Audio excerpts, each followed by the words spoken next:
Islam is the answer to whatever problem in this world, and Islam is for you here and for you in your hereafter. Anyone who learn about Islam and understand Islam, I don't think they will not accept Islam. पूरी दुनिया में जहां इस्लाम सबसे तेजी से बढ़ रहा है, वहीं एक ऐसा देश है जहां मुसलमान खामोशी से गायब होते जा रहे हैं। सवाल ये नहीं है कि चीन मुसलमानों से नफरत करता है या नहीं, सवाल ये है कि चीन मुसलमानों से डरता किस बात का है। आज के इस वीडियो का मकसद बिल्कुल साफ है, उस डर की परतें खोलना जिसे चीन दुनिया से छुपाने की पूरी कोशिश कर रहा है। जरा अपनी आंखों के सामने ये दृश्य लाइए, एक माँ जो अपने बच्चे को कुरान पढ़ाना चाहती है, लेकिन दरवाजे के बाहर कैमरे लगे हैं।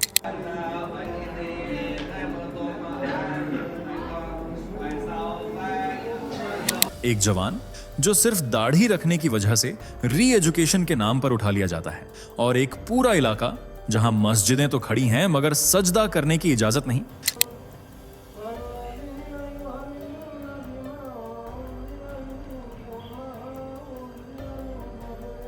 ये कोई फिल्म की कहानी नहीं है, ये आज के चीन की जमीनी हकीकत है।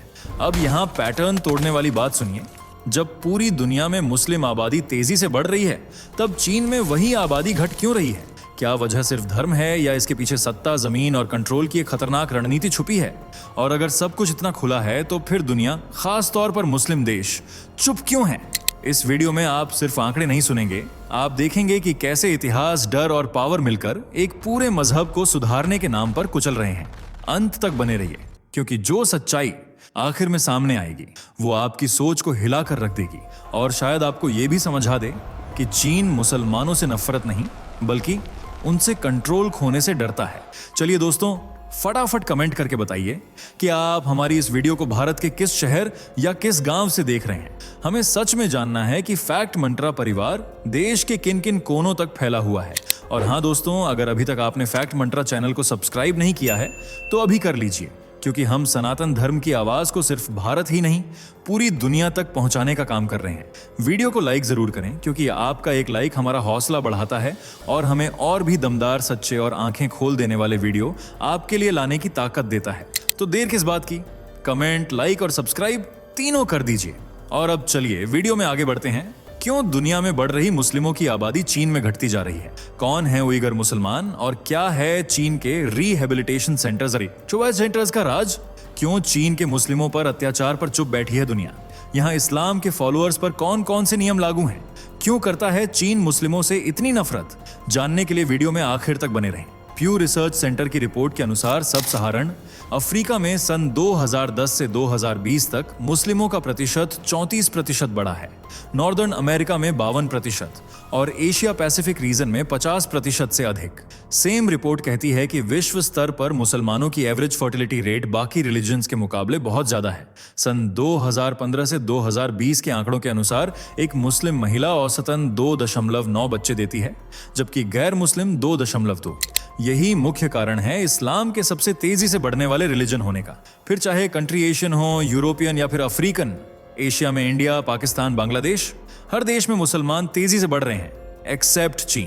पीपल्स रिपब्लिक ऑफ चीन पूर्वी एशिया का एक विशाल देश है जो रूस, कनाडा और अमेरिका के बाद 96 लाख वर्ग किलोमीटर के साथ दुनिया का चौथा सबसे बड़ा देश है। इसे दुनिया की सबसे प्राचीन सभ्यता वाला देश भी कहते हैं, जो आज से करीब 5000 साल पुरानी है।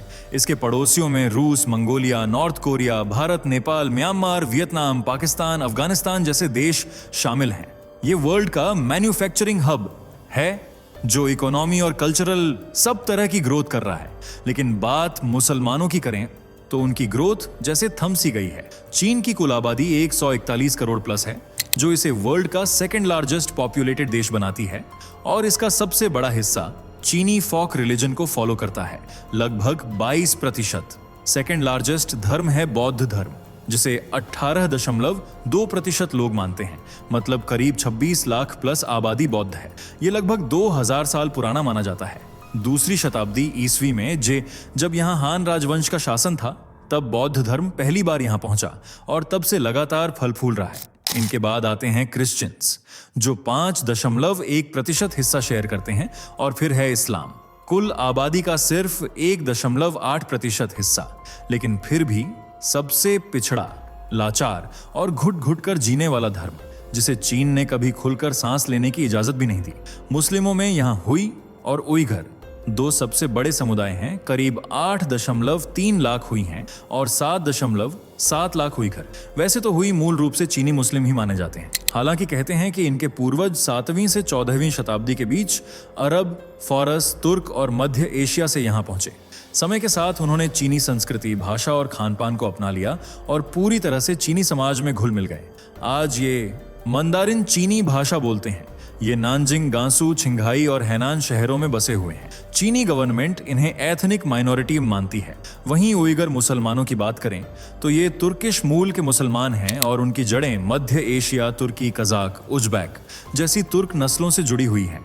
ये उइगर भाषा बोलते हैं जो टर्किश फैमिली की है और इनकी लिपि भी अरबी पर आधारित है। उइगर मुसलमानों की संस्कृति दुनिया के बाकी मुसलमानों की तरह ही है और ये अपने पहनावे में भी 1 इंच का फर्क बर्दाश्त नहीं कर सकते। खान पान, पहनावा और पूरा लाइफस्टाइल देखकर एक पल को तो तुर्किश शैली की याद आ सकती है, क्योंकि उइगर आज सैकड़ों साल बाद भी उसी संस्कृति में लिपटे हुए हैं।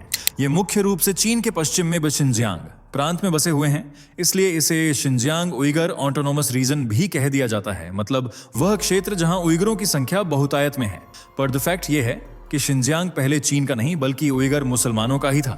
बाद में इस पर चीनी गवर्नमेंट का कब्जा हुआ और तब से यहाँ रहने वाले मुसलमानों के हालात भी बिगड़ते चले गए। इतिहास की माने तो 8वीं से 9वीं शताब्दी के लगभग उइगर मंगोलिया के आसपास रहते थे। 840 ईस्वी के लगभग उनका पूरा साम्राज्य टूटकर बिखरने लगा और वे पश्चिम की ओर भाग गए, जबकि कुछ आज के शिनजियांग में आकर बस गए, जो मंगोलिया का पड़ोसी है। और शिनजियांग के उरुमकी से मंगोलिया के उलान बटार का डिस्टेंस होगा यही कोई 1000 किलोमीटर प्लस। दूरी कम होने की वजह से ही उइगरों ने इस प्रांत को चुना और धीरे धीरे उनकी संख्या यहाँ बढ़ने लगी। उस वक्त शिनजियांग तुर्किश राज्यों और व्यापारिक समूहों के कंट्रोल में था और सिल्क रूट का केंद्र था, जहाँ फारसी, तुर्किक, बौद्ध और इस्लामी संस्कृतियों का मिश्रण हुआ करता था। लेकिन 10वीं से 14वीं सदी में आए काराखानिद तुर्क डायनेस्टी और उइगरों की वजह से इस्लाम मेजॉरिटी में पनपने लगा। हालांकि उस वक्त उइगरों में भी कुछ अन्य धर्मों के थे, लेकिन जब इस्लाम का प्रचार प्रसार जोर शोर से हुआ तो 100% उइगर मुसलमान ही बन गए। तब शिनजियांग एक तरह से मिनी उइगर कंट्री बन गया था। सब कुछ स्मूथली चलता रहा, पर 1750 के दशक तक, क्योंकि इस दशक में एंट्री होती है किंग डायनेस्टी की, जिसने शिनजियांग पर कब्जा कर लिया। खासकर कियान लोंग के शासनकाल में यह क्षेत्र पूरी तरह से किंग राजवंशों के हाथ में चला गया। पर मुसलमानों के लिए तब भी उतनी परेशानी नहीं आई जितनी 1949 के बाद से शुरू हुई।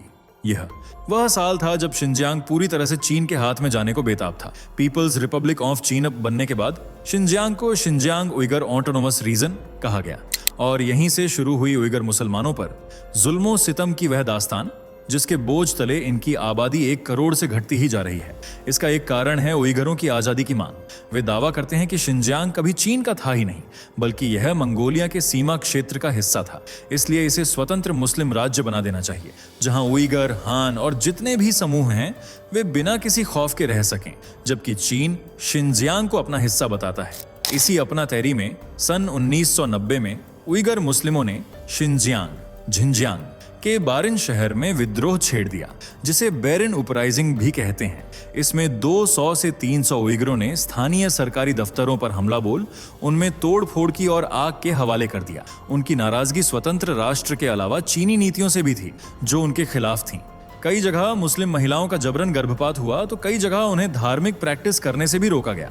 हालांकि सरकार के कान पर विरोध से जूं तक नहीं रेंगी। उल्टा चीनी गवर्नमेंट ने इसे दबाने के लिए अस्त्र शस्त्र हर चीज का इस्तेमाल किया। करीब 1 दशक तक चले इस विद्रोह का सबसे खतरनाक मंजर सन 1997 में दिखा, जब घुलजा इंसिडेंट हुआ, जहां शांतिपूर्वक प्रदर्शन कर रहे मुसलमानों को चीनी पुलिस ने बुरी तरह से रौंद दिया। इस घटना में दर्जनों लोग मारे गए और सैकड़ों घायल हुए, जबकि कई 100 लोगों को गिरफ्तार कर लिया गया। यहां से चीन की मुसलमानों के अगेंस्ट पॉलिसी और ज्यादा खतरनाक होती चली गई। आज की डेट में चीनी मुसलमान, फिर चाहे वे कजाक हों, किर्गिज हों, सालार, ताजिक, तातार, उज्बेक, डोंगजियांग, उइगर, हुई, हान, जिस भी समूह से हों, उन्हें चीन के ये नियम जरूर मानने पड़ते हैं। पहला, मुस्लिम पुरुष दाढ़ी नहीं बढ़ा सकते, क्योंकि देश कहता है कि उनकी दाढ़ी कट्टरता को बढ़ावा देती है। इसलिए दाढ़ी अगर बढ़ी हुई मिली तो सजा पक्की है। महिलाओं को हिजाब या स्कार्फ पहनने की इजाजत नहीं है। पब्लिक प्लेस हो या पर्सनल, कहीं भी हिजाब बुर्का अलाउड ही नहीं है। धार्मिक नाम नहीं रख सकते, जैसे रमनजन, सल्फी, वहाबी, मोहम्मद, यासीन, अहमद, अली, उमर, हसन, सूफी। ऐसा कोई भी नाम नहीं चलेगा जिससे इस्लाम का कण भर भी संबंध हो, और अगर ऐसा नाम मिला तो सजा जरूर मिलेगी। यहाँ पब्लिक प्लेस पर नमाज पढ़ना गैर कानूनी है। यहाँ तक कि कुरान को चीन अपवित्र मानता है और इसे पढ़ने की इजाजत भी नहीं है। यहाँ तक कि प्रार्थना चटाई या कोई अन्य धार्मिक ग्रंथ भी हाथ में दिखा तो उसे भी जब्त कर लिया जाएगा, और फिर भी आप लाए तो आपकी खैर नहीं। नमाज को इस्लाम में सबसे जरूरी पिलर माना गया है, पर चीन में नमाज पर भी सख्त नियम है, और रोजा रखना तो लगभग मना ही है। यहाँ मदरसे नाम की कोई चीज नहीं है, और बच्चों को धार्मिक शिक्षा देना पूरी तरह से प्रतिबंधित है। सिर्फ यही नहीं, 18 वर्ष से कम उम्र के बच्चों का मस्जिद में जाना, धार्मिक गतिविधियों में भाग लेना, नमाज पढ़ना, रोजा रखना, यह सब कुछ प्रतिबंधित है। और अगर कोई सरकार को ठेंगा दिखाकर घर में ही बच्चों को धार्मिक शिक्षा देता है, कुरान पढ़ाने की कोशिश करता है या कोई भी एक्टिविटी करवाता है, तो उसके साथ वह सलूक किया जाता है जिसकी कल्पना कोई सपने में भी नहीं कर सकता। न ही ये लोग हज पर जा सकते हैं, उम्रा नहीं कर सकते, कोई यात्रा नहीं निकाल सकते, ईद खुलकर नहीं मना सकते, बलि देना तो भूल ही जाइए। हालांकि हज और उम्रा के लिए मना ही नहीं है, लेकिन पासपोर्ट, वीजा और डॉक्यूमेंटेशन पर इतनी तरह के रिस्ट्रिक्शन लाद दिए जाते हैं कि कोई चाहकर भी धार्मिक यात्रा न कर पाए। When I just arrived to China airport, police asked me to have some question want to ask me. With my 3 children with Egyptian passport, I was in Chinese passport. इसके अलावा इस्लाम का प्रचार करना तो यहाँ गुनाह माना गया है, और इस गुनाह की भी सजा मिलती है, और इस सजा का नाम है री एजुकेशन या रिहेबिलिटेशन कैंप्स। अकेले शिनजियांग में इन कैंप्स की संख्या 400 से ज्यादा है। कई रिपोर्ट्स में 800 प्लस कैंप्स होने का दावा किया जाता है, और इन कैंप्स को आप नाजी या हिटलर के कंसंट्रेशन कैंप्स से कंपेयर कर सकते हैं, जहां यहूदियों को बिन कपड़ों के गैस चैम्बर में तो कभी बिना किसी एनेस्थीसिया इंजेक्शन के वैज्ञानिक एक्सपेरिमेंट कर मरने के लिए छोड़ दिया जाता था। उनके जिंदा रहते कभी सर में छेद तो कभी उबलते पानी में छोड़ देना, यह खौफनाक सच्चाई थी। कहते हैं कि मुसलमानों को टॉर्चर करने के लिए चीन ने भी हिटलर से इंस्पिरेशन ली है। इन कैंप्स में करीब 80 लाख लोगों को कैद करके रखा गया है, और ये सभी मुसलमान हैं, जिनमें महिला, बच्चे, बूढ़े, एडल्ट सभी शामिल हैं। इनमें से कुछ की गलती इतनी है कि उन्होंने चीनी गवर्नमेंट द्वारा बनाए नियमों को मानने से इनकार कर दिया, जबकि कुछ की गलती यह है कि उन्होंने मुसलमान के रूप में जन्म लिया। मतलब इन कैंप्स में लाने के लिए किसी गुनाह की जरूरत भी नहीं है। चीनी पुलिस जब मन हो किसी भी मुसलमान को उठाकर लाती है और इन कैंप्स में छोड़ देती है, जहां पुरुषों से पूरा पूरा दिन जानवरों की तरह काम करवाया जाता है। रात को उन्हें 2 मुट्ठी अनाज दिया जाता है जो दांतों में ही फंस जाए। ऐसे में कई बार लोग भूख प्यास से तड़पकर अपनी जान गंवा देते हैं। एक कमरे में कई लोगों को ठूंस कर रखा जाता है, जिसमें न वॉशरूम होता है न कोई सफाई। बस उन्हें एक बाल्टी मिलती है ताकि कमरे के जिस कोने में वे गंदगी कर रहे हैं वहां पानी डाल सकें। सोचिए, इसी कमरे में रहना, खाना और फिर गंदा माहौल, कितनी दर्दनाक जिंदगी होती होगी उनकी। इससे भी ज्यादा तकलीफ सहती हैं इन कैंप्स की महिलाएं, जो दिन भर मजदूरी करती हैं, रात को थोड़ा सा खाकर खाली पेट सोती हैं, और फिर आधी रात को कैंप्स के गार्ड ऑफिसर अपनी हवस मिटाने उन्हें घसीट कर ले जाते हैं। न जाने कितनी ही महिलाएं प्रेग्नेंट होती हैं, और फिर उनके बच्चों को भी यही जिल्लत भरी जिंदगी दी जाती है। इन कैंप्स के चारों ओर सिक्योरिटी का मेला लगा हुआ है। अगर किसी ने भागने की कोशिश की तो उसे शूट एट साइट के ऑर्डर हैं। खाना पानी न मिलने, गंदगी और दिन रात काम करने की वजह से लोगों का शरीर हड्डियों में लिपटी खाल से ज्यादा नहीं दिखता। उन्हें बीमारियां निगलने लगती हैं, पर डॉक्टरों के लिए यहाँ कोई जगह नहीं है। हालांकि चीन इन दावों से साफ इनकार करता है, लेकिन आज पूरी दुनिया जानती है कि वह मुसलमानों के साथ क्या कर रहा है। बावजूद इसके कोई इनके लिए आवाज नहीं उठाएगा। दुनिया में 57 देश ऐसे हैं जो इस्लाम पर चलते हैं, उनकी पहचान ही इस्लाम है, लेकिन ये देश भी चीन की इस हरकत पर चुप्पी साधे बैठे हैं। पाकिस्तान, जो खुद को इस्लाम का रखवाला कहता है और कहीं भी मुसलमानों पर हो रहे अत्याचार पर तुरंत बोल पड़ता है, वह देश भी चीन की जी हुजूरी करता है, बजाय उससे यह पूछने के कि वह मुसलमानों के साथ ऐसा क्यों कर रहा है। जानते हैं क्यों? क्योंकि चीन एक मजबूत देश है जिसने पाकिस्तान समेत बांग्लादेश, श्रीलंका, इंडिया और तमाम देशों पर अपना कर्जा चढ़ा रखा है। इसलिए अगर ये देश बोलें तो चीन इनकी अर्थव्यवस्था को चूर चूर करने में 2 मिनट की देरी नहीं करेगा। और जिन पर उसका कर्ज नहीं है वे चीन की ताकत से डरते हैं, पर इस डर में चीनी मुस्लिमों की हालत बदतर होती जा रही है। और यही कारण है कि मुसलमानों की संख्या पूरी दुनिया में बढ़ रही है, सिवाय चीन के। उम्मीद है आपको आपके सवालों का जवाब मिल गया होगा। वीडियो पसंद आई हो तो लाइक, शेयर कर चैनल को सब्सक्राइब और बेल आइकन को प्रेस जरूर कर लीजिए। मिलते हैं अगली वीडियो में, तब तक के लिए बाय बाय। दोस्तों, आपके स्क्रीन पर 2 और वीडियो दिख रही हैं, जिसे देखने के लिए आप स्क्रीन पर क्लिक करें। दोनों देखिएगा, बहुत अच्छी वीडियो बनी है।